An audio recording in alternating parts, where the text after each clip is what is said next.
வணக்கம். வாங்க டுடே சமையல் பற்றி இன்னைக்கு பார்க்கலாம். இன்னைக்கு நான் வந்துட்டு வெண்டைக்காவும் பொம்பில் கருவாடுன்னு சொல்லுவாங்க. பொம்பில் கருவாடுன்னு நம்ம ஊரில் அது என்ன கருவாடுன்னு எனக்கு தெரியாது. மகாராஷ்டிராலெல்லாம் வந்துட்டு பம்பாய், மகாராஷ்டிரா இந்த இடத்துல எல்லாம் வந்துட்டு பொம்பில் கருவாடுன்னு சொல்லுவாங்க. அது நல்லா சூப்பராக இருக்கும். அது நம்ம ஊருக்கு அது என்ன மீனுன்னு கூட எனக்கு தெரியாது. இந்த ஊரில் வந்து பொம்பில் மீன் சொல்லுவாங்க. வாங்க அதுக்கு என்னென்ன தேவையோ நம்ம அதை வந்துட்டு ரெடி பண்ணலாம். இங்கே பாருங்க, நான் வந்துட்டு லைட்டாக சுட்டு அதை வந்துட்டு நான் எல்லாம் சுத்தம் பண்ணி கழுவி ஒரு 4-5 வந்துட்டு சின்ன சின்னதாக வந்துட்டு பொம்பில் கருவாடு எடுத்திருக்கேன். ரெண்டாவது வந்துட்டு நல்லா புளி வந்துட்டு ஒரு பெரிய நெல்லிக்காய் சைஸ் வந்துட்டு நான் எடுத்து நல்லா புளி நல்லா வந்துட்டு கரைச்சி வச்சுருக்கேன். அப்புறம் வந்துட்டு பாருங்களேன், இதில் வந்துட்டு நான் வெந்தயம், ஜீரகம், அரிசி, மிளகு, பச்சை மிளகு இருக்கு இல்லையா, அதை வந்துட்டு எல்லாமே லைட்டாக அப்படியே வணக்கி வறுத்து வச்சுருக்கேன் லைட்டாக. அப்புறம் வந்துட்டு வெண்டைக்காய் இருக்குது பார்த்தீங்களா, அதை வந்துட்டு வெண்டைக்காயை வந்துட்டு நான் என்ன பண்ணியிருக்கேங்க, வெட்டி லைட்டாக வந்துட்டு 2-3 சொட்டு எண்ணெய் ஊற்றி அதில் அப்படியே நல்லா வெறும் கடாயில் போட்டு வறுத்து வச்சுருக்கேன். லைட்டாக அப்படி வறுத்தா நல்லாயிருக்கும். அது வந்துட்டு குழம்புல கரையாது.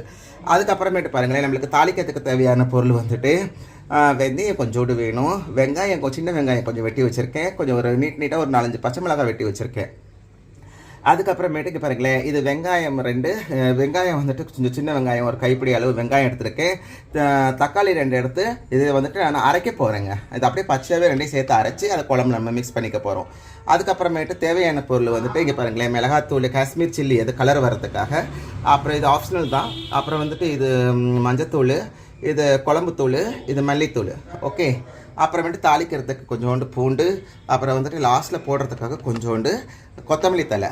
அதுக்கப்புறமேட்டு நம்மளுக்கு தேவையான நல்லெண்ணெய் வச்சுருக்கேன். ஓகே, நல்லெண்ணெய் வாங்கி வச்சுருக்கேன். அப்புறம் கொஞ்சோண்டு நம்மளுக்கு வந்துட்டு பெருங்காயம் தேவைப்படும், பெருங்காயம் போட்டுக்கலாம்.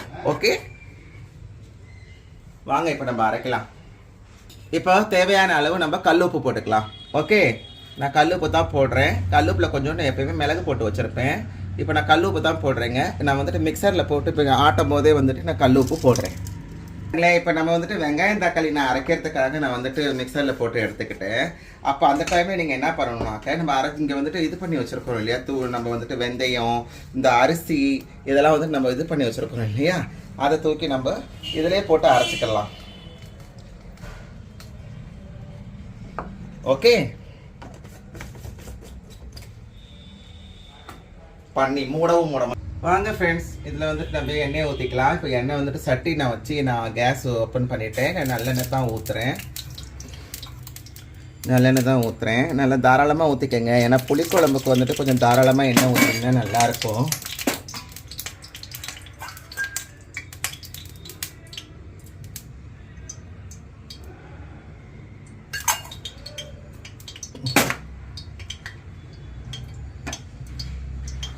அதுக்கப்புறமேட்டு இங்கே பாருங்கள், எடுத்து வச்சுருக்கிற வெந்தயம் இருக்கு இல்லையா, வெந்தயம் போடுங்க.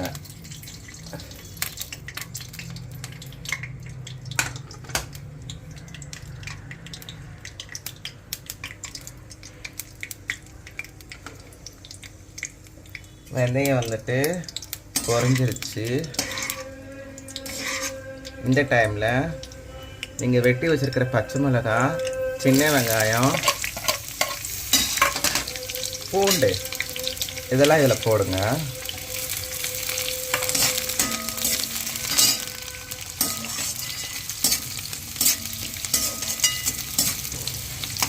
இந்த டைம்லேயே நீங்கள் கொஞ்சோண்டு வந்துட்டு பெருங்காயம் போட்டுக்கோங்க.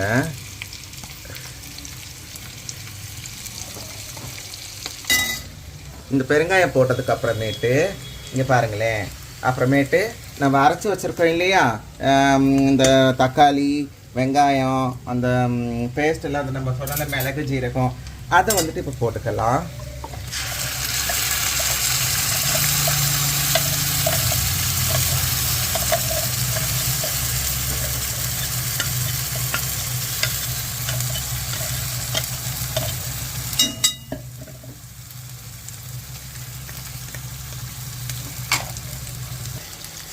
போட்டதை வந்துட்டு நல்லா நம்ம ஏற்கனவே வந்துட்டு அதை வந்துட்டு நல்லா இது பண்ணியிருக்கோம். இருந்தாலும் வந்துட்டு நல்லா கொஞ்சம் வதக்கி நல்லா வதக்குங்க. வதக்குனீங்கனாக்க நல்லா அது எண்ணெய் பிரிஞ்சு வர்ற அளவுக்கு நம்ம வதக்கணும். எண்ணெய் பிரிஞ்சு வருது இல்லையா, எண்ணெய் பிரிஞ்சு வர ஆரம்பிச்சிடுச்சு. இந்த டைமில் நம்ம எடுத்து வச்சுருக்கிற இந்த மசாலா தூளுங்கள்லாம் தூக்கி இதிலே போட்டுடலாம்.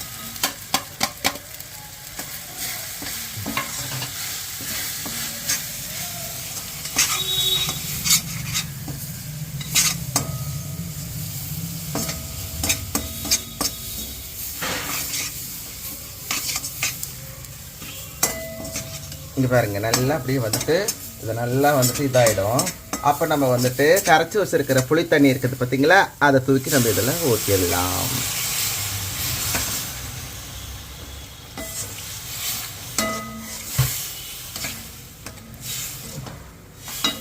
அப்புறம் மிக்சர் கழுவுன தண்ணி கூட இருக்குது, அதையும் இதிலே ஊற்றிடுறேன்.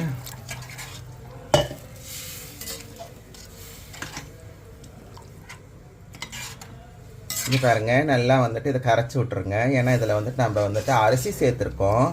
அப்புறம் வந்துட்டு மிளகு, ஜீரகம், அப்புறம் கொஞ்சோண்டு வெந்தயம் வறுத்து எல்லாம் சேர்த்துருக்கோம். நம்மளுக்கு ரொம்ப வந்துட்டு அதாவது இப்போ நம்ம வீட்டில் வந்துட்டு இப்போ மெம்பர்ஸ் வந்துட்டு ஒரு 10 பேர் 8 பேர் இருக்காங்க. இப்போ எல்லாத்துக்கும் குழம்பு தேவை. அதனால நம்மளுக்கு வந்துட்டு இப்போ ரொம்ப நம்ம தேங்காய் அரைச்சி ஊற்ற போகிறது கிடையாது.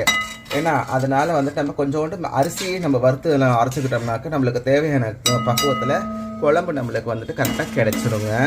இந்த டைமில் என்ன பண்ணுறீங்க அப்படின்னா, டைமில் நம்ம என்ன பண்ணுறோம்னாக்கா மூடி போட்டு மூடிடலாம். கொஞ்சம் நேரம் நல்லா கொதி வரட்டும், புளியோட பச்சை வாசனையெல்லாம் போகட்டும். இல்லை, இப்போ நல்லா குழம்பு கொதிச்சிருச்சு. ஆஹா, எண்ணெயெல்லாம் பிரிஞ்சு வந்துருச்சு. ஓகே, இந்த டைமில் வந்துட்டு நம்ம வறுத்து வச்சுருக்க அந்த இது இருக்குது பார்த்திங்களா, வெண்டைக்காயை போட்டுடலாம்.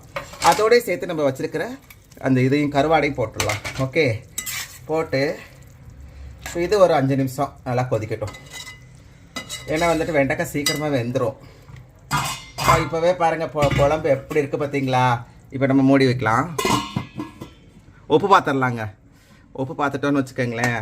அப்புறம் வந்துட்டு எப்படி இருக்குதுன்னு பார்த்துக்கிறேன். உப்பு